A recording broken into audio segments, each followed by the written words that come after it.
Welcome back to the Mental Perk podcast, where we focus on real people, real issues, and real talk.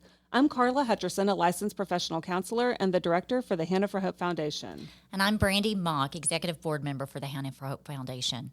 We are here to talk about all things mental health, whether it's daily stress, academic pressure, work and career issues, managing a diagnosis, or suicidal and self-harm behaviors. We want this to be a space of honest talk that helps to destigmatize perceptions surrounding mental health issues. Today we have Omar Narvaez, about to serve his fourth term for City Council of Dallas. Thanks for coming on, Omar. Thank you for having me. Yeah, so really excited. I'm excited you're here too. So want to start with talking about what got you into politics? What got you into being a city councilman? And, was there something that happened in life that made you want to go that direction, or what? It's people sometimes don't believe this, but it was literally, I was 5 years old in kindergarten. So this is right before the election for 1980, when Jimmy Carter was being challenged by Ronald Reagan. And the teacher taught us we went to see the voting poll. And then I go home, and my mom's like, what'd you learn today in school? And I'm not that kid who, I didn't learn nothing. I was like, oh, we learned about this and voting and da-da-da-da. And then I go, but the teacher wouldn't tell me if we're Democrat or we're Republican. And I go, she wouldn't tell us. I go, so Mom, what am I? And my mom said, we're Democrats. And I was like, I go, why? Because I'm also a kid who asks questions. And she goes, they help poor people. I'm just talking to a 5-year-old. Yeah. So I was told, I went to church. We were told to help the poor. And the rest was history. I literally that night went and knocked on the doors of the two houses on the right side and the left side of our home, because that's as far as I was allowed to go at 5, and asked my neighbors to vote for Jimmy Carter. And that's awesome. And obviously my first election I got involved in, lost in a landslide. Oh, yeah, he did lose that one. He lost big time. So. and it's been like that ever since. I just was always been involved. So. And your family's been here, what I was reading, for a long time. You've been in the same area. This is the area you grew up in and you stayed in, and now you're a councilman for that area. Yeah, so my family and my great-grandparents immigrated to the United States from Spain, and their first home was in Far West Dallas, which is Ledbetter. Okay. The family still owns those, not my part of the family, but because, old tradition in Latino households is the oldest son gets everything. And so since my grandmother was a child, she wasn't getting anything. And really? then, so that oldest, so my great uncle, he's still alive, and still lives there on the street. And so, I kind of felt defeated for your grandmother already. I know. Do we need to send her some flowers or something?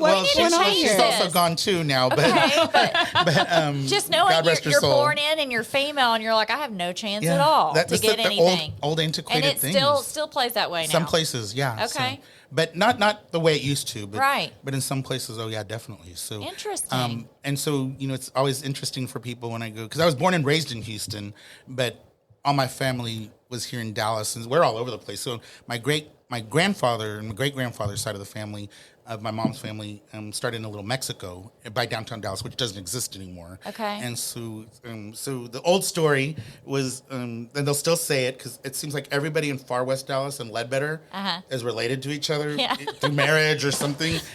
And the same thing, what was Little Mexico. And the reason for it is because the men, because, back in those days, women weren't allowed to travel, by yourself anywhere. So the men had to go from Little Mexico to Ledbetter, or Ledbetter to Little Mexico, to go find a spouse, or you'd be marrying your cousins. So, it's like... it could have happened anyway. We don't know, right? So thank God that my grandfather went to Ledbetter, or we'd figure out that my cousins were married at some point. But we are so thankful. Wild? Yeah, it we're is wild. So thankful. We're glad that he didn't marry cousins. Yeah. And so I go, no, that's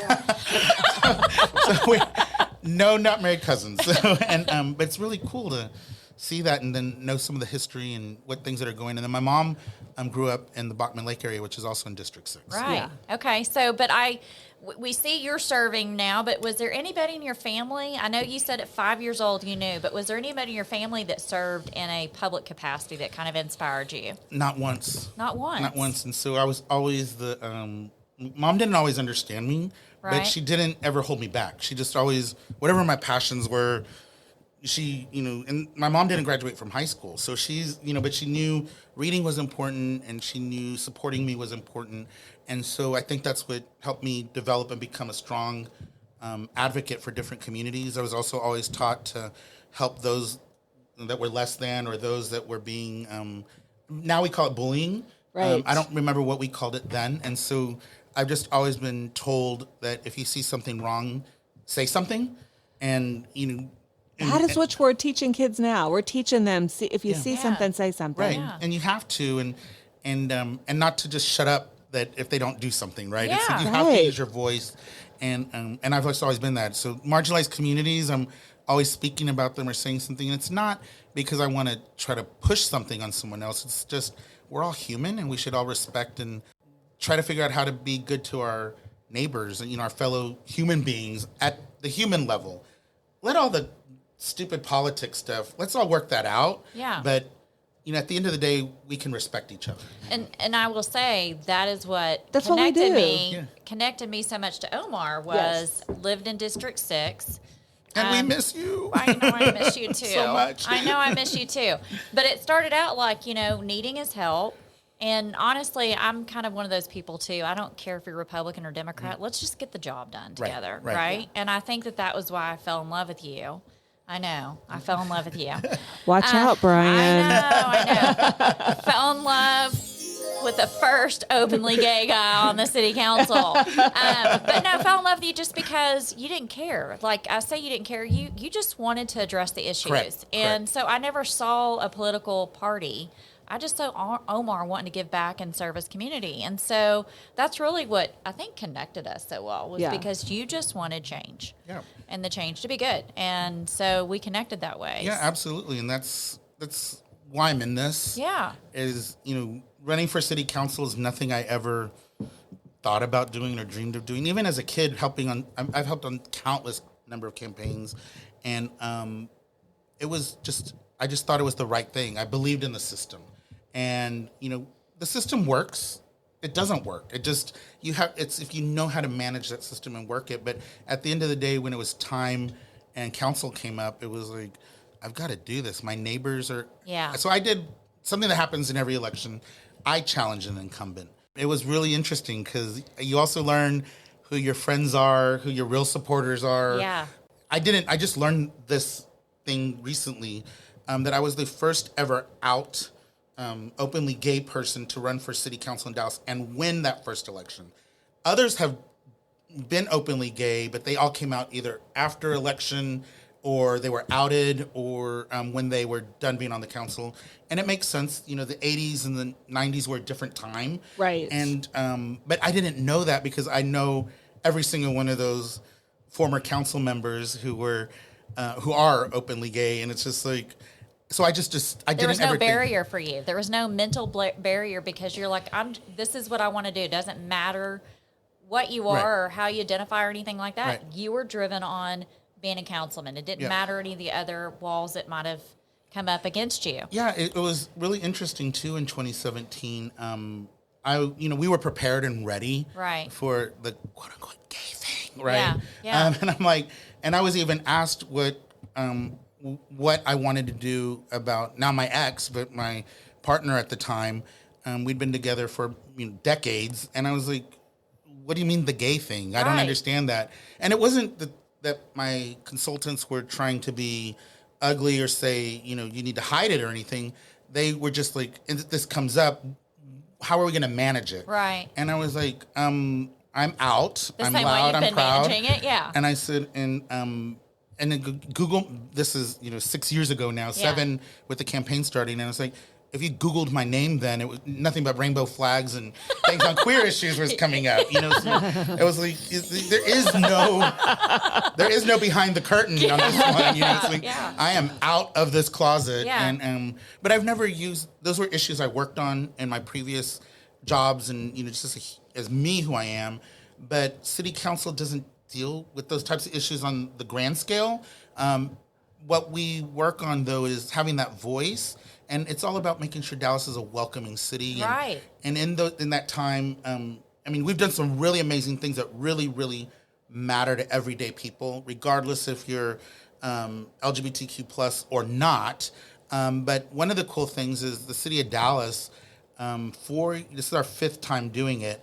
And the month of June, we adopted to change our city flag during the month of June. So the month of June, the official city flag of the city of Dallas is a rainbow pride flag that has the city seal I saw on that. it, I love and that. we raise it every month for June. I love and it just screams to the world that we're a welcoming city. Yeah. Whether you have issues with LGBTQ plus people or not, and we didn't really have any opposition to it. Like even this year, with as many negative and bad things that are going down in Austin for people, I this is the first year that I got I'll call it a lovely, pleasant, supportive text from somebody, and they didn't even live in the city of Dallas. So Of course it's like not. Of course. And with this measure and doing that particular flag, it's that you're being a welcoming city, and you're not really focused inclusive. so much on Inclusivity. to one community. You're saying all communities. We love y'all. We do love every community Yeah. in Dallas, and this is just a way to show.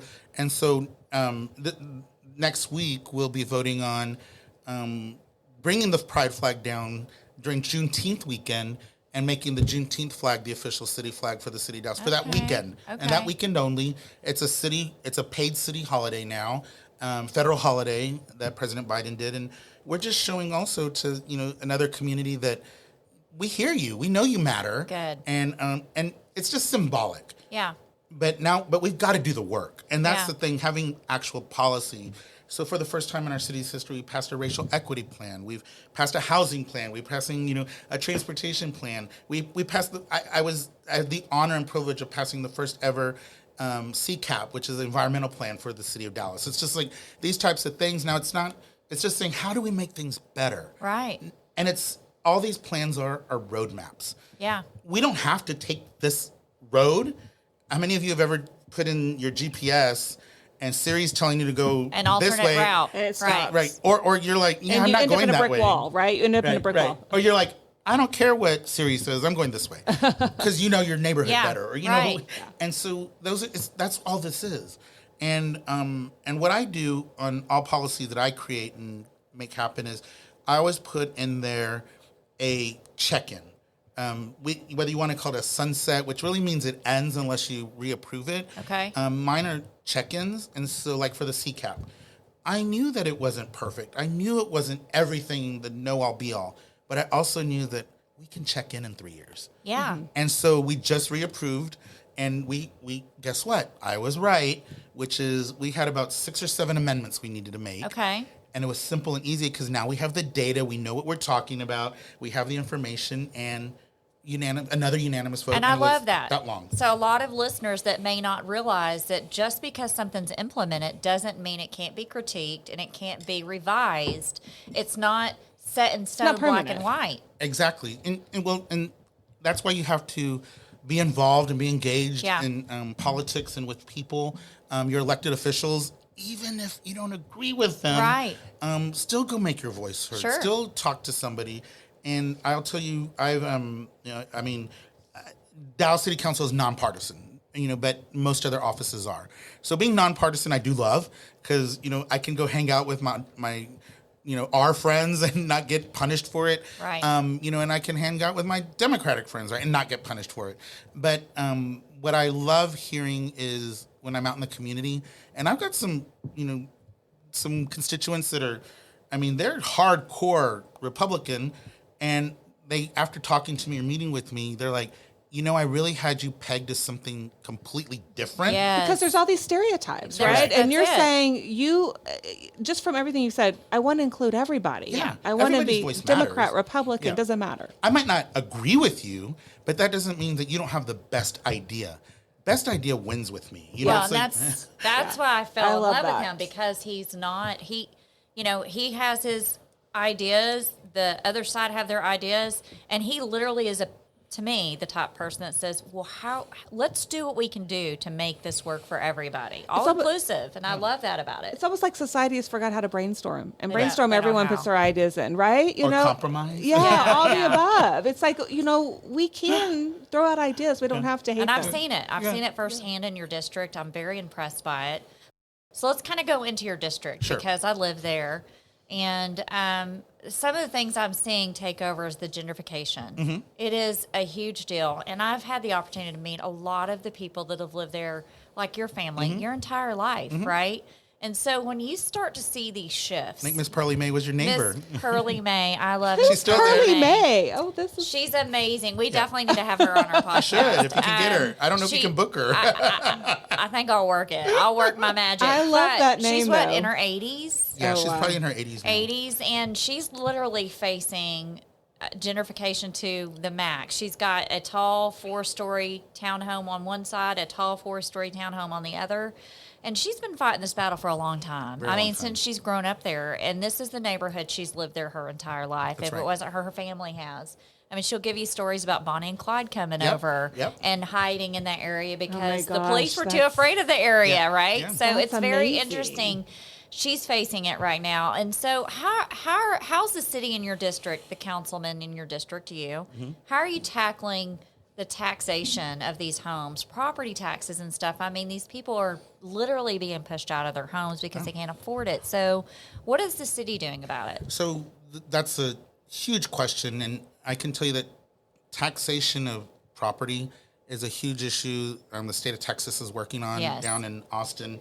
The governor did a special session because the state legislators didn't get their job done, which Yeah. was the number one issue by far, was property tax reform.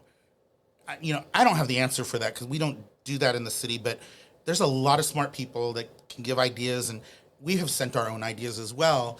And that was the number one priority, I believe, for the governor. And instead, the state legislators focused on crap, and literally, and that things that don't exist. The scariness of politics in order to get people to keep voting for them, which is great. I don't mind that. But at the end of the day, people like Pearly May and other residents, not just in Dallas, Right. but across this entire country, are getting taxed out of their homes. And so some of the things that we've done, one thing that I did was I passed a policy where we could control taxes, property taxes. And I did it 3 years ago, and I passed the first ever neighborhood empowerment zone for the city of Dallas that wasn't about a corporation or business. Right. Once I learned what it was and got all the details, because there's so many things you don't know when you run for elected Yeah. office, and then you get there and then you're just expected to run things. And so, it's a lot of reading, it's a lot of asking questions, but this neighborhood empowerment zone, and Dallas had never used it before for a neighborhood of homes. We always use it for business, which is fine. It's allowed to do that. Right.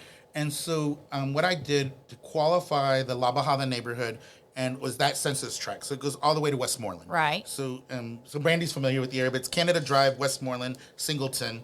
That is the borders. And what I was able to do was, this is the sad part, but then it was the yay part, was that I can't remember the percentage now in my brain. I think it's half of the residents in the census tract adjacent to the central business district. Very, very specific. Who thinks of these rules when they decided to do them? I'm Right. like, But doing that, I was like, okay, La Bajada neighborhood is adjacent to the central business district. Unfortunately, this census tract, which I just told you, it's not just the La Bajada Yeah. neighborhood, qualifies for being at that high percentage of living at or below the poverty level. And I said, I can do a neighborhood empowerment zone here. And so what we did was, to qualify for it, what we did was if you invest $5,000 or more into your home for repairs, it could be an air conditioning unit, it can be a roof, it can be windows, it can be Anything. just about anything. And it adds up to $5,000 or more. Not just one project, but it could be multiples. Total, right. The city of Dallas will then, once you have to fill out your form, we will freeze your city taxes for a decade. So, What? yeah, that's huge. That's huge. If anyone's ever paid So- Dallas taxes, that's huge. Right, it's huge because we have the one of the highest tax rates in the entire. Yeah. Which I can also tell you why. But from there, also, if half the people live at or below the poverty level, you're asking them to invest $5,000. It's like I might as well tell you 10 million. Yeah, exactly. So what we did was, and again, this is working with your residents and your neighbors, Yes. and best idea wins. Yeah. I had the idea of neighborhood empowerment zone. Well, somebody else had it. I knew how to put it in place. Right. And I knew that we could do the freezing tax part, but it was how do you make it so people can qualify? And it was residents working with them, having meetings that it came up, what if we could add in not just the personal investment, but also if it was a nonprofit, city money, state money, any other kind of money, a church, your grandmother left you some money, whatever it took to get to $5,000. Who cares who paid for it? Right. Let's get you to qualify for it. And so, Absolutely. so that's a decade. Now, the hard part is in a decade, it goes up to whatever it is at that point. But I'm hoping that the state legislature is able to roll back some of these tax rates or property values. Or there's got to be something done. And, I call on the Texas legislature. I've sent the letters. We have the largest rainy day fund is what they call it in like our history. I mean, it's billions upon billions upon billions of dollars. It's like it's raining on us. If the pandemic wasn't rain, I don't know what was. Right. But now it's like we're not going to have any people living in our cities or living in our state if they get overtaxed. And what causes that is everybody wants to blame California. It's not just people from California moving, but also in the last 2 years, the city of Dallas's homes that were sold, half of them, one half went to investment companies and firms. Those investment companies and firms against regular, normal, everyday people like you and me, they can pay asking price or more. Right. Not everyday working class person can do that. No, yeah. And So they're outbidding the market. easy. Well, then what happens with It tax changes values is and once 1/3 of a neighborhood hits a certain value, the entire neighborhood topples.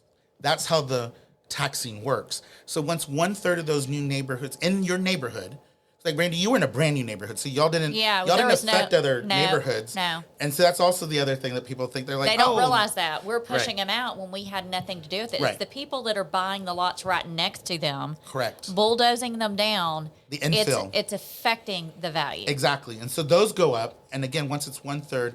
And how did I learn this? We hosted, again, in my first term, we started doing an annual meeting with our county tax assessor as well as our county commissioner because they're the ones who deal with the taxes. They don't assess. I know his title's tax assessor. Yeah. He just collects the taxes. But DCAD is Dallas County Appraisal District. They're the ones that actually do the assessments. They're independent from every government. They're Right. created by the state, but we have zero anything. We don't have any jurisdiction over. None of the local governments have jurisdiction over them, and so I don't know what their formula is, how it works. I just know that there's no way that all of a sudden certain neighborhoods' property values doubled and tripled overnight. No. So what happens to these people when they can't pay these taxes? I mean, are we forcing people out of their homes? Are we creating more homeless crisis? So Good question. that's a great question, and I'm going to say simple answer is yes, but then the complicated answer is there is a way that they can fall into arrears. This is one of the great things about Texas. We have some of the strongest property rights laws of any state. I mean, that's where we're like number one. And so that's what's nice is the cities, and so Dallas, what we've done is we're in a partnership with Dallas County, the DISD, as well as Parkland and the other taxing entity. And the city is then put in charge of, do we sue or not for this property? And so some of the policies that we've helped is try to help you get into a payment plan, get you into arrears, so you can fix your arrears with the city in order to help. So a lot of these things are brand new. And so, we have lost good people because of taxing.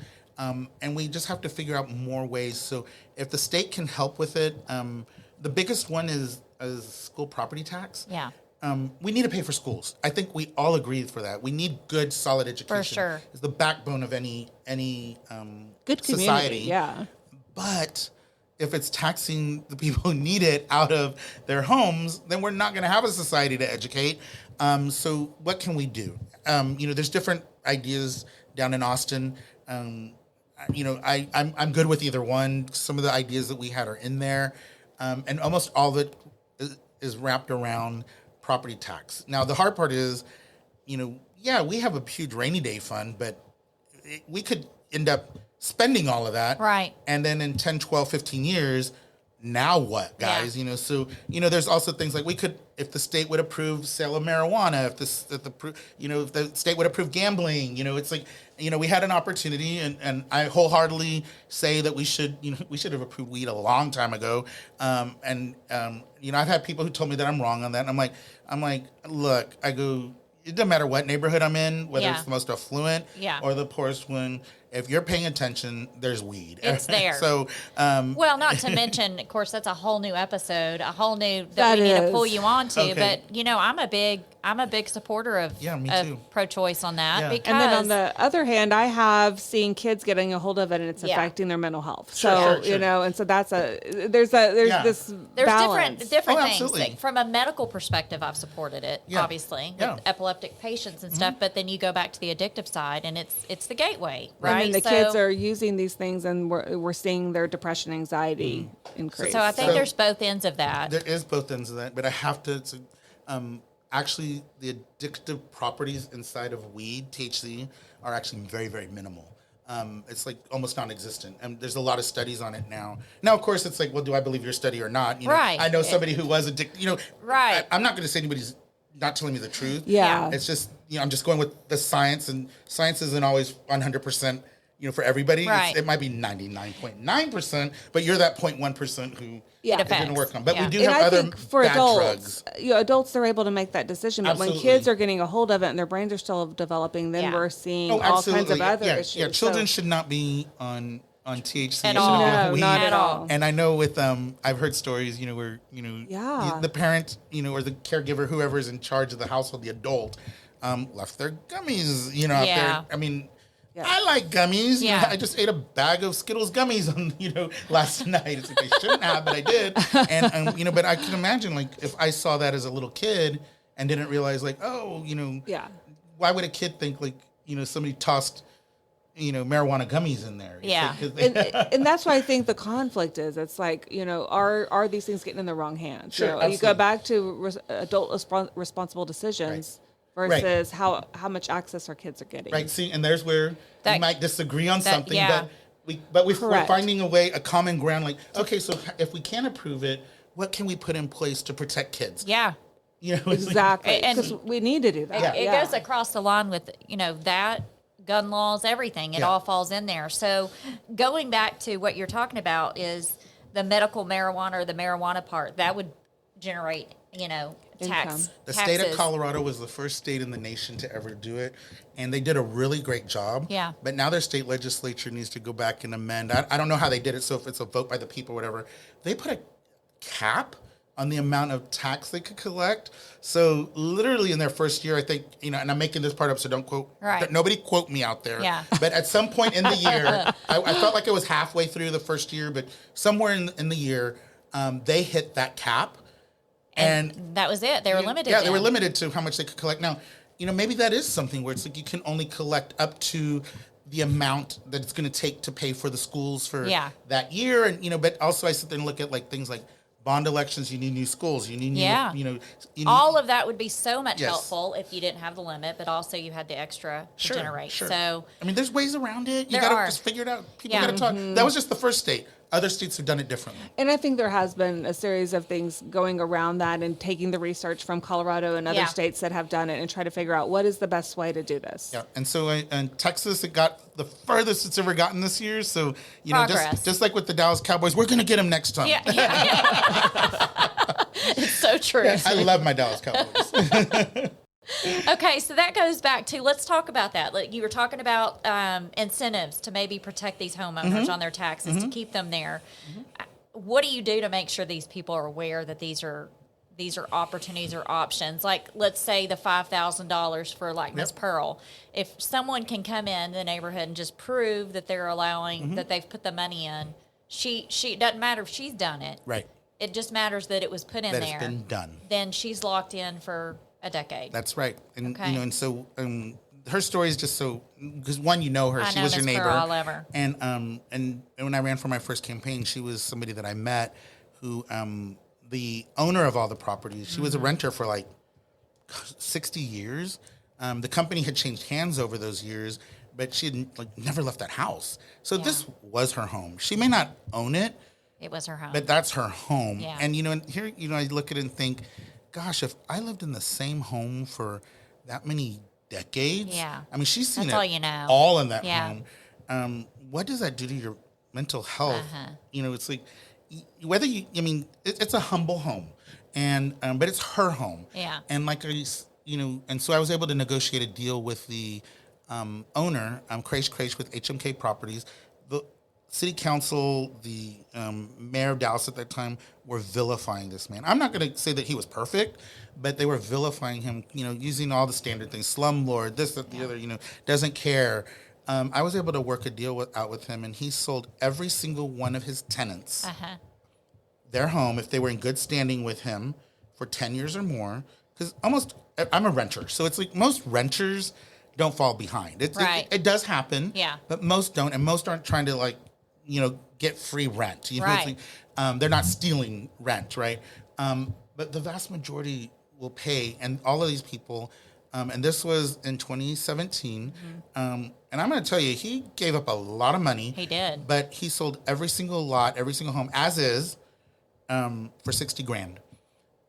Tell me where you can buy a house today. And now, granted, this cannot. These are very humble homes. No, right. But for $60,000, and a lot of loans weren't in Dallas worth more than that. No bank would do it. No. He self financed all of owner these. financed them. Owner financed. And I asked a lot of tenants afterwards. It's 6 years later, and I've talked to him, and he said he's only had one or two that have fallen behind. He's figured out how to help them so that they can get it right. Because again, they've known each other for so long. The pandemic did a lot to all of us. Oh, it messed everybody up. So it helped him get his, the people back in place. So that's another way that we've done things. And so Ms. Pearlie May is in one that she'll never lose her home. Mr. Crash is taking care of her as long as she's alive. So, and then he also guaranteed her that, because she also has some special need. I mean, she's in her 80s, so she has some adult children and her grandchildren that are differently abled, and so that's was her biggest fear. Then was what happens to them, because when she's gone, where are they going? Where are they going? And so he also worked out the deal with her. Good. The oldest grandson who has some difficulties. But he said, I'm not turning them out. He goes, they're part of my family at this point. So. Omar, you are so knowledgeable on so many issues, and we're learning so much from just your experience. I want to bring some things back to mental health. I want to kind of bring it back to, what are the challenges in Dallas with mental health? Is it with, how are we dealing with that in the school system? How are we dealing with that with the homeless? I mean, are we addressing those issues, and what knowledge do you have of that issue? So, man, y'all are throwing all the really easy softball questions at me. We're being a little difficult here. No. It's the things that are like, it's like when we're in campaigns and we're in forums or debates, and they're like, okay, we're going to ask you this question, and you have 1 minute to answer it. And I'm like, really? You want me to answer homelessness in 1 minute? I need it at least a week.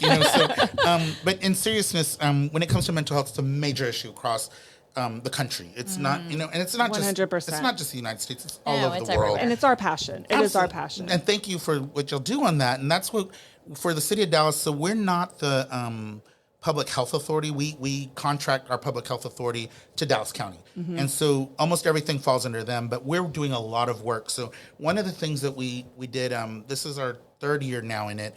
3 years ago, I'm proud to have gotten this, help pass this. We have what's called Right Care. And so what Right Care does is you call 911, and what people don't realize with 911 is you get a gun, you get some water, or you're going to get a stretcher. Those are the three things that we can send you through 911. And now 911's been around since I was a little kid. So, and 911 for Dallas is not the line that, we were all taught only in the case of an emergency. Now we tell people, and I know Brandy knows this because I think we even had the talk about you're supposed to call for only an emergency. It's like no, girl. Like now you call for anything. I'm like, what? Like what? When did that happen? It's kind of like the example of the kid who called for math homework kind of situation. Hey, for that kid at that time, that was an emergency. And so, how do you define what is an emergency? So now we're in a place where we can. So what Right Care does is we found during this whole issue with police reform and things like that, we discovered that, we're putting more and more weight on our police officers that they're not trained in. Mental health, drug addictions, all these other things that really takes a professional, right, that's trained in that and in that issue area. And so what we did was we created Right Care. So we partnered with Parkland Hospital, and now what happens on mental health calls, So we tested it in the district with the most mental health calls. For 1 year, we piloted. What district is that? That was actually down south in District 4. Okay. And so south of I-30. And what used to happen with our mental health calls is because police are doing their jobs. Right. If they see a crime, they have to arrest.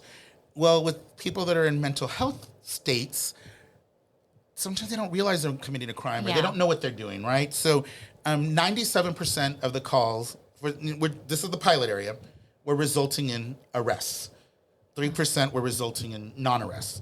So we started Right Care. So in that district, when you called 911, you said there was an issue mental health-wise, we sent out a team of mental health professionals with a police officer. Right. Because we want to make sure these folks are protected. Okay, we want to make sure they're safe. Of course.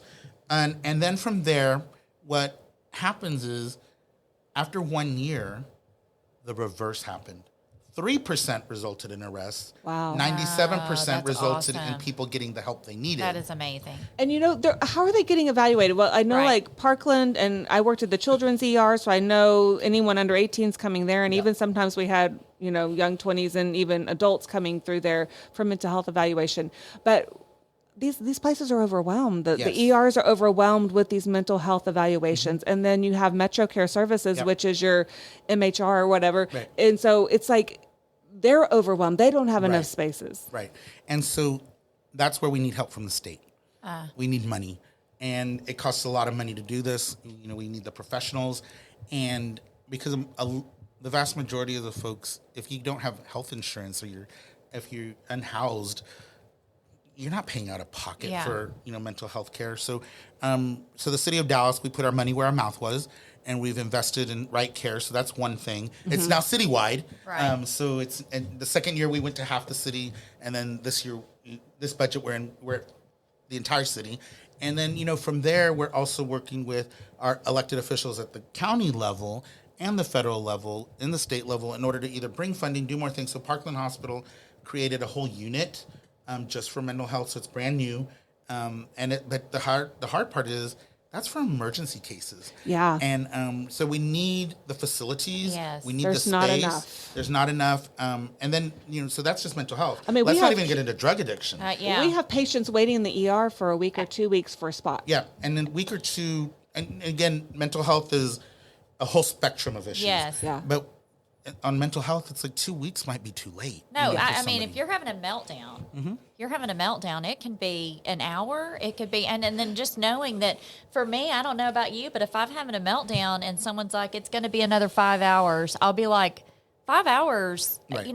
My mental state right then, if I'm taking the opportunity to come and get help, we should have availability to help them immediately. I agree. And these ERs are having to play mental health hospital in the moment. Right. They're having to keep these people safe, and they're having to provide some sort of, some kind of counseling to them or therapy or care, and keep them safe in those moments until they can get placed. In an emergency situation on mental health, you can't do the treat 'em and street 'em. Yeah. Where you put on a broken arm, or and you have a rash or something like that. You have to hold on to them. You have to hold on to these folks.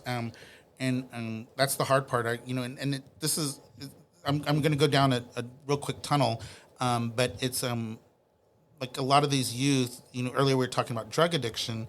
A lot of it starts from mental health issues. Yes. And then they get into the parents' legal drug, or then they can't get into it anymore because maybe parents found out, or now they're getting it from the street. And now they're getting it from the street, and we have a fentanyl crisis across this country. 100%. Thank you for bringing that up. And fentanyl, the city of Dallas, thanks to some of my colleagues, they helped bring the issue to us, and we made it part of our legislative priority list.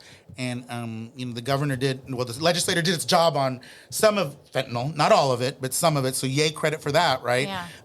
I was waiting for the applause thing, and there we go. There we go. I said something nice about the state legislature, So, and they did do their job on that part, and it'll take time, but like the Narcan, that should be every single police I officer, would love for that to be available in and now every we're getting school. there. Now we're able to awesome. get there, and then other things like police officers will start being able to have it. Where you can have it in all of these should be like in their car. That should testing be in there. strips. And the first aid kids. I Oh, feel like 100%. Testing That would be strips amazing. were illegal in Texas, and I Yeah. understood why. we learned that too, didn't Yeah, we? they were. With that Yeah, because DEA. it makes sense. It's illegal because we don't want you to do the stuff.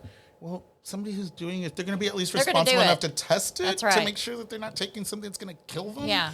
But let's do it. So it's just sometimes on an issue. Also, it's how we talk about it. Yes. Makes you think one way versus another, and Yeah. so.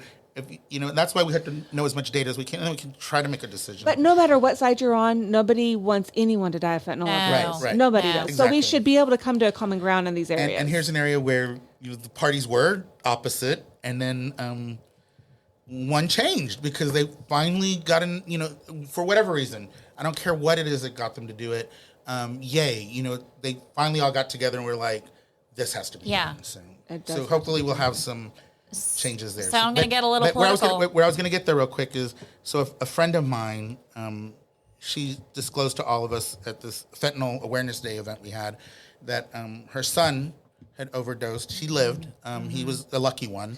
And goodness. she couldn't get him drug addiction treatment for months.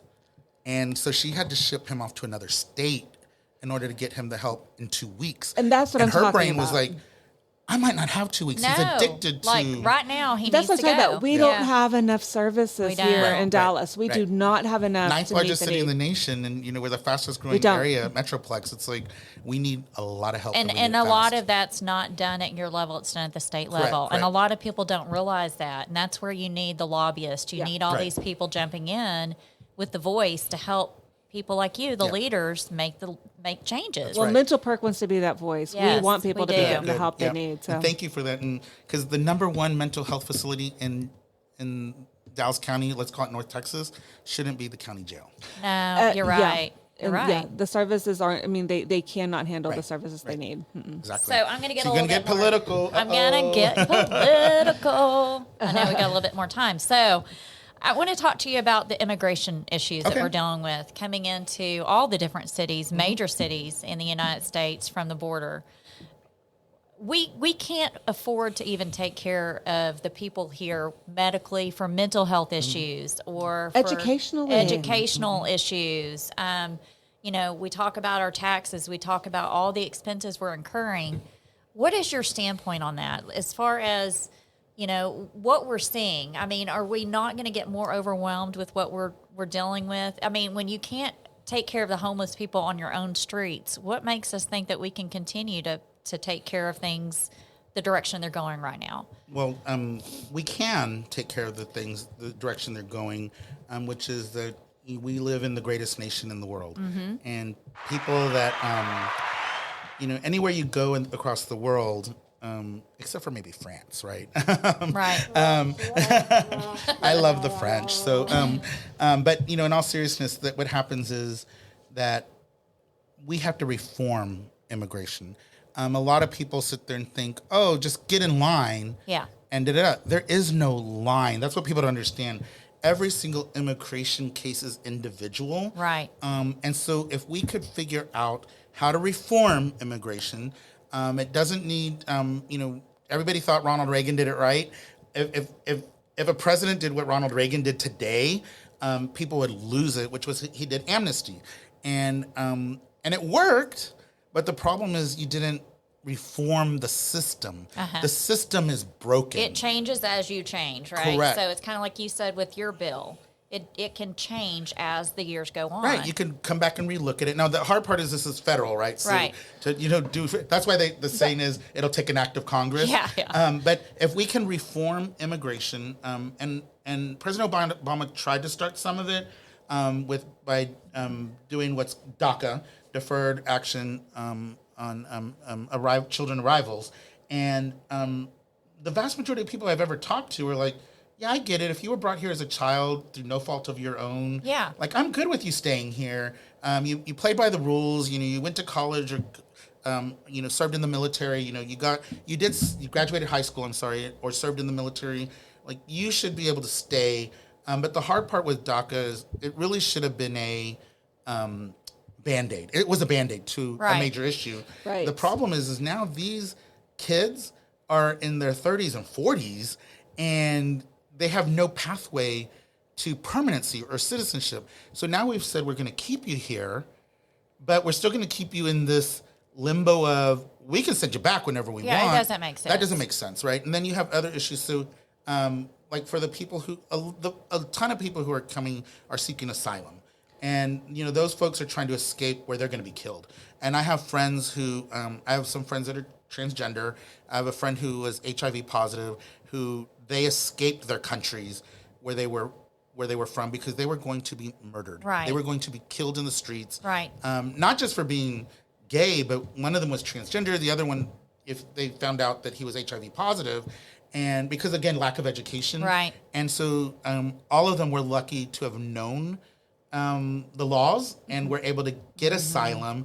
Not everybody does. And that's the other part, is because these aren't citizens, they're not afforded representation in an immigration court. And aren't the asylum seekers, they're kind of mixed with people also just looking to come Yeah, here so and have a better absolutely. opportunity.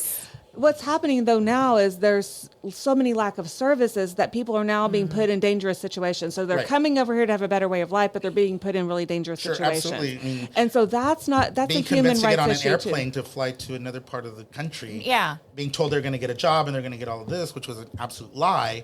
That's why we need immigration reform, but it needs to not be a political issue and be a how do we fix Humanitarian this issue. But Yeah.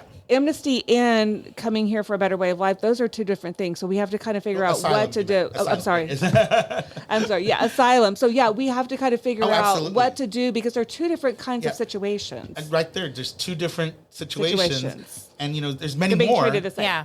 And so I've had people who are like that aren't documented, and they were told, well, just marry a citizen. Yeah, it doesn't work that Your easy. partner's a citizen, so Yeah. just get married. Yeah. Well, Yeah. there's also different rules in there. Yeah. So I have many people I know who are married, legally married, and their spouse cannot get permanency. So we're talking about a green card. Right. They're married because they had an illegal entry into the country, and Okay, yeah. they would be banned for 10 years from coming back in. So you're married, and So tell me. So that rule is not necessarily. So what you're saying it's is not a that one law size is- fits all. No. Yes, it's not one size. Right. So that's why I Which is say confusing. reform. It's very Because I think that confusing. people think that if you're married to someone out of the country, they could come in. Yeah. I mean, I think Nope. people believe that. Yeah. Nope. So tell me, what is the Nirvana Omar reform for immigration? Tell me what you visualize, because it's what you said. I think we're all on the same page. It needs to take place. We need to have reform. But what kind of reform is going to really, truly allow the criminal, keep the criminals out and allow the people that are truly trying to seek asylum because of what they're going through in their own countries? What's the reform for that? I think the first thing you have to do is afford folks who are coming into the country or that are already here. The vast majority of undocumented folks were documented at one time. Work visa, school visa. Right. They just overstayed their visa. Right. They didn't enter the country illegally. They just overstayed. And once you're here, it's kind of like, maybe you don't want to leave, or you're like, Right. you fall in love with somebody. Right. There's a million reasons that somebody would overstay their visa. So let's try to fix that. See how we could fix overstaying Start of with visas. those things I think they're easy, and I think the second easiest part of reform is actually passing the DREAM Act. So DACA is what I call DREAM Act Light, and these are the folks that were unaccompanied minors that were brought through they're minors that were brought through no fault of their own. Right. They say the Pledge of Allegiance, they sing the Star Spangled Banner. They're good people. They are They're- Americans in every They're sense of the better word. than some of us are. Absolutely. Honestly, I hate to say that. It's No, true, they are, though. yeah. It really is. Yeah. They're more family oriented. They love each other. They work hard. And so we could fix that really easily by saying everybody who's already DACA qualified and anybody who's eligible for DACA, because DACA doesn't go back and go on forever. There's a certain time, it's given a date, this date to this date, that you can get DACA. So if you're on DACA, let's quit screwing around with these people's lives. Yes. And let's just get them on a pathway to citizenship, whatever that is, paying a fine, going to college, you have to wait 10 years.